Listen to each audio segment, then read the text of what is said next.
ಶಿವಣ್ಣ ಅಂದರೆ ತುಂಬ ಇಷ್ಟ. ಆಮೇಲೆ ಅಪ್ಪು ಸರ್ನು ಹತ್ರದಿಂದ ನೋಡಿದ್ದೀನಿ. ನಮ್ಮ ಪವರ್ ಫ್ಯಾಮಿಲಿಯನ್ನು ಮಾಡಬೇಕಾದ್ರೆ ಆ ಕಾರ್ಯಕ್ರಮಕ್ಕೆ ನಾವು ಪ್ರಾಕ್ಟೀಸ್ ಮುಗಿಸ್ಬಿಟ್ಟು ಓಡೋಗೋ ಅಪ್ಪು ಸರು ಭಾಳ ಸಿಂಪಲ್ಲು. ಅವ್ರು ನೋಡ್ತಾ ಇದ್ರೆ ಟೈಮ್ ಹೋಗೋದೇ ಗೊತ್ತಾಯ್ತಿಲ್ಲ. ನಾವು ಸುಮ್ಮನೆ ಕಾರ್ಯಕ್ರಮ ನೋಡೋವು, ನಮ್ಮ ಪ್ರಾಕ್ಟೀಸ್ ನಾಳೆ ಮಾಡ್ಕೊಂಡ್ರೆ ಆಯ್ತು ಅಂದ್ಬಿಟ್ಟು ನೋಡ್ತಾನೆ ಇರೋವು. ಯಾಕಂದ್ರೆ ಒಂದೇ ದಿನ ಶೂಟ್ ಅವ್ರು ಬರೋದು ನೋಡೋದು ಅಪ್ಪು ಸರ್. ಮತ್ತು ನಂಗೆ ಶಿವಣ್ಣನ ನೋಡೋಕೆ ಯಾಕೆ ಇಷ್ಟ ಅಂತಂದರೆ ಈ ಜೋಗಿ ಸಿನಿಮಾ ಕಾಲೇಜಿಗೆ ಬಂಕ್ ಹಾಕ್ಬಿಟ್ಟು ಹೋಗಿ ನೋಡಿದ್ದೀನಿ.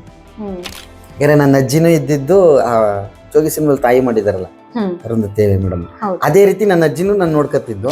ಸೊ ಆ ಸಿನಿಮಾ ನೋಡಿ ಅವ್ರ ತಾಯಿ ಇದು ಮಾಡ್ತಿರೋ ಗೊಳೋತತ್ತೀನಿ. ಅವತ್ತು ಶಿವಣ್ಣನ ಇಷ್ಟ ಆಯ್ತು ಶಿವಣ್ಣ. ಅಂದ್ರೆ ಇನ್ನೊಂದು ನಮ್ಮ ತಂದೆಗೂ ಅವ್ರಿಗೂ ಒಂದೇ ಏಜ್ ಅಲ್ವಾ. ಅವರು ನಮ್ಮ ಅಪ್ಪನ ಕೇಳ್ಕೊಂಡೆ ಒಂದ್ಸರಿ, ಅಪ್ಪ ಶಿವಣ್ಣವರು ಅಷ್ಟು ಚೆನ್ನಾಗಿ ಡ್ಯಾನ್ಸ್ ಹೊಡಿತಾರೆ, ನೀನು ಮಾಡಪ್ಪ ಅಂತಂದು. ಹಾಗೆ ಅವ್ರ ಪ್ರೊಫೆಷ್ನಲ್ಲೇ ಅದು, ಅವ್ರು ಅದು ಮಾಡ್ತಾರೆ. ನನ್ನ ಪ್ರೊಫೆಷ್ನಲ್ಲು ಇದು ಫ್ಯಾಕ್ಟ್ರಿಗೆ ಹೋಗ್ತೀನಿ, ಲ್ಯಾಬ್ ರಿಪೋರ್ಟ್ ಮಾಡ್ತೀನಿ, ಅದನ್ನು ಕೇಳು ನಾನು ಮಾಡ್ತೀನಿ ಅನ್ನೋ